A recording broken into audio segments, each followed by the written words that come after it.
राज्याचे अर्थमंत्री तथा उपमुख्यमंत्री अजितदादांच्या निधनाने बुलढाणा जिल्ह्यात स्वयंस्फूर्तीने पाळला बंद.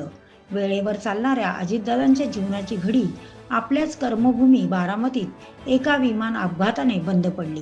दादांची घडी हीच ओळख झाल्याने अजितदादा आता नाही राहिले ही बातमी सर्वत्र समजताच अनेक चाहते हे बारामती गाठू लागले. मात्र तो दादांचा चाहता आहे, मग तो कोणत्याही पक्षातला असो. जाती धर्माच्या पलीकडे जाऊन दादांची महती होती. त्यामुळे दादांच्या निधनाने बुलढाणा जिल्हा हा 11 वाजेपासून सायंकाळीपर्यंत आपापली प्रतिष्ठाने बंद ठेवत दुखवटा व्यक्त करत होती. दादांच्या आठवणींना उजाळा देत होती. दादांच्या रोखठोकपणाने प्रशासन हे एका सरळ रेषेत होतं. आता ही उणीव भरून निघेलच असे नाही. सर्वत्र दुःखाचे सावट असताना लाडक्या बहिणींनी शोक व्यक्त केला.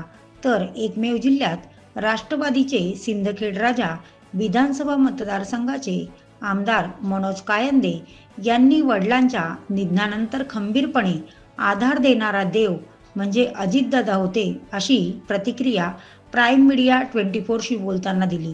दादांचा अखेरचा जय भीम ठरला. प्राईम मीडिया 24 साठी प्रभाकर मांटे, बुलढाणा.